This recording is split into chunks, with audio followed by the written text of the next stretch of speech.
السلام علیکم دوستو یہ دنیا غداروں سے بھری پڑی ہے۔ ایک ڈھونڈو ہزار ملتے ہیں، لیکن ہم یہاں صرف دنیا کے 7 بڑے غداروں کا ذکر کریں گے۔ ان گرگٹوں اور غداروں نے اپنے ہی ملک کو وہ نقصان پہنچایا جو دشمن بھی نہ پہنچا سکے۔ جب دشمن ناکام ہو گئے تبھی انہوں نے ان غداروں کی مدد حاصل کی۔ دنیا کا سب سے بڑا غدار آندرے ویلاسوف کو مانا جاتا ہے۔ اس آندرے ویلاسوف نے اپنی تمام زندگی سرخ فوج میں گزاری۔ وہ کئی یونٹوں کا سربراہ بھی بنا، بلکہ جنگجو فوج کا حصہ بھی تھا۔ وہ بالش کے انقلاب کی جنگ میں بھی بڑی جواں مردی سے لڑا۔ دوسری جنگ عظیم میں وہ اس وقت گھیرے میں آ گیا جب نازی فوج نے سابق سوویت یونین پر قبضہ کیا۔ آندرے ویلاسوف نازیوں کی مخالفت میں جواں مردی سے لڑتا رہا۔ یہ واحد فوجی تھا جو اپنے خطے میں کامیابی حاصل کر رہا تھا۔ وہ ہر قیمت پر ماسکو کو ہٹلر کے قبضے سے بچانا چاہتا تھا، لیکن لینین مارٹ کو ہٹلر سے بچانے میں آندرے ویلاسوف جرمن فوج کے ہتھے چڑھ گیا۔ تب اسے پتہ چلا کہ بالش کی عزم دراصل روسی عوام کے مفاد میں نہیں، اس کی تو روسی عوام کو سرے سے کوئی ضرورت ہی نہیں۔ گرفتاری کے بعد وہ جرمن فوجوں کو روسیوں پر قابو پانے کے گر بتاتا رہا۔ اندر کا آدمی تھا، ایک چپے سے واقف تھا۔ اس نے کمیونسٹ روس کے اندر ہی کمیونسٹ مخالف شہری تلاش کیے اور ان پر رشین موومنٹ کی بنیاد رکھی، اور یہی موومنٹ بعد میں رشین لبریشن آرمی کہلائی۔ اس کی فوج ایسٹرن فرنٹ کی فوج تھی، جس نے کمیونسٹ روسی فوجیوں کے مقابلے میں کچھ کامیابیاں حاصل کیں، اور اگر نازی فوج بھی اس کے ساتھ دھوکہ نہ کرتی، یعنی دھوکے باز کو دھوکہ نہ ملتا، تو یہ سرخ فوج کو پیچھے دھکیل دیتا اور آج دنیا کمیونزم سے پاک ہوتی۔ جنگ ختم ہونے کے بعد یہ امریکی فوج کے ہتھے چڑھ گیا، جس نے اسے روسیوں کے حوالے کر دیا۔ دوستو، دنیا کا ایک اور بڑا غدار وٹکون کیسلنگ کہلاتا ہے۔ بطور غدار یہ سنگین جرائم کا مرتکب بھی پایا گیا۔ کیسلنگ 1942 میں ناروے کا صدر بنا اور جنگ کے اختتام تک ناروے کا صدر رہا۔ تمام ہی صدر مسکراتے ہوئے اپنے عہدوں سے رخصت چاہتے ہیں، مگر یہ ناروے کی تاریخ کا وہ واحد صدر ہے جو کرسی صدارت سے پھانسی کے تختے تک پہنچا۔ اس پر ناروے میں اپنے ہی ملک کے خلاف فائنل سلوشن حتمی حل کے زیر اہتمام ایک بغاوت کا مقدمہ بنا۔ کیسلنگ کا تعلق سابق نارویجن فوج سے تھا۔ 1940 میں نازیوں نے ناروے میں بغاوت کرنے کی کوشش کی۔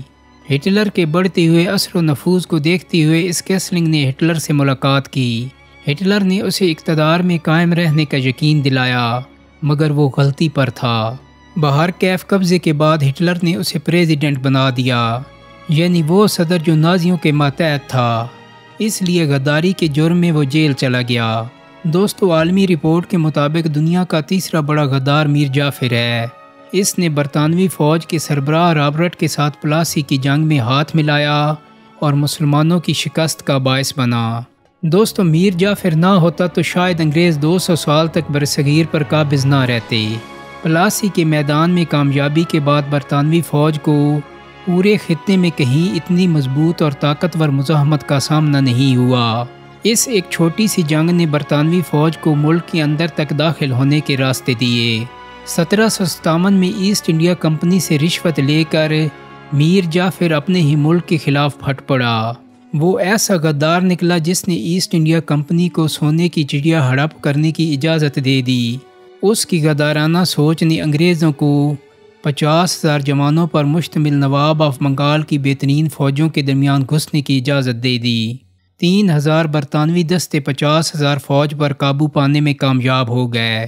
کلکتہ پر قبضہ کرنے کے بعد برطانیہ کو آگے کہیں رکاوٹ کا سامنا نہیں کرنا پڑا۔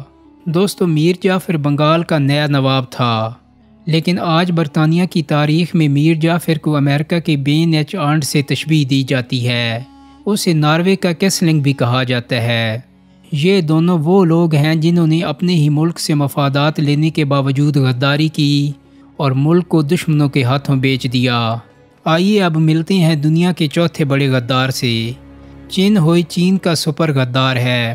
چین پر سوم سلطنت کے زمانے میں جرچن حملہ آور شمال کی جانب سے حملہ آور ہوتے تھے۔ اسی زمانے میں یوئی فوئی نامی جنرل اس فوج کی قیادت کرتا تھا۔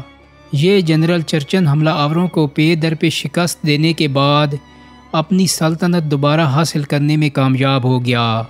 تب اس کے علاقے کے ایک شخص چین ہوئی کو تخت نشین ہونے کا خیال آیا، لیکن جوئی فوئی اس کے راستے کی رکاوٹ تھا۔ چنانچہ وہ حملہ آوروں سے جا ملا اور جوئی فوئی کی فوج کو بہت نقصان پہنچایا۔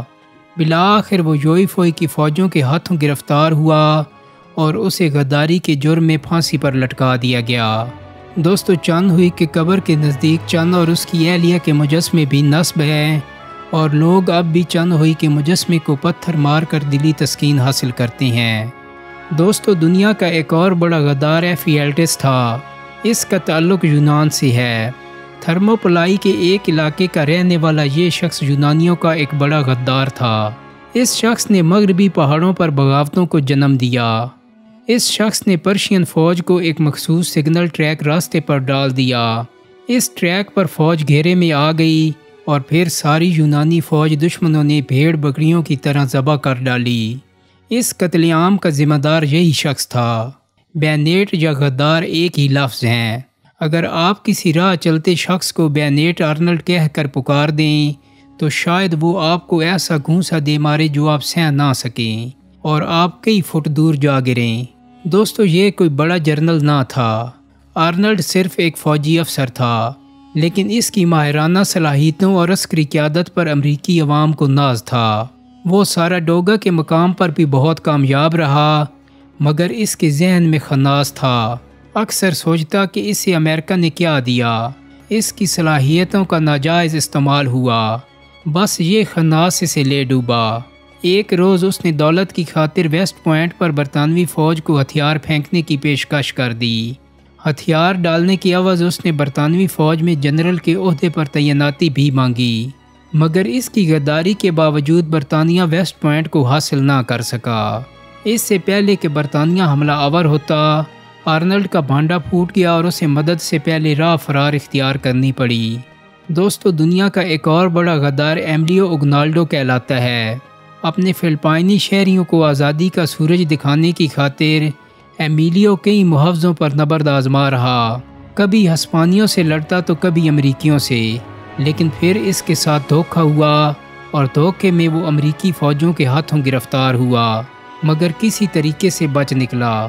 وہ ایک مرتبہ پھر فلپائن کی گم شدہ آزادی کے لیے لڑتا رہا۔ بالآخر اسے ناکامی ملی اور جاپانیوں نے انتہائی وحشت کے ساتھ جزیرے پر قبضہ کر لیا۔ اب اگر آپ سوچیں کہ اس موقع پر ایمیلیو کا کیا رویہ تھا، کیا وہ حملہ آوروں سے لڑا نہیں، تو آپ غلط ہیں۔ اس نے ریڈیو سے خطاب میں امریکی اور فلپائنی فوجوں کو ہتھیار ڈالنے کی پیشکش کی۔ وہ در حقیقت جاپان کی کٹھ پتلی حکومت کا سربراہ بننا چاہتا تھا، مگر جاپان نے اسے کوئی گھاس نہ ڈالی۔ بالآخر امریکہ جب ان جزائر پر قابض ہو گیا تو اسے سہولت کار کے طور پر جیل بھیج دیا گیا۔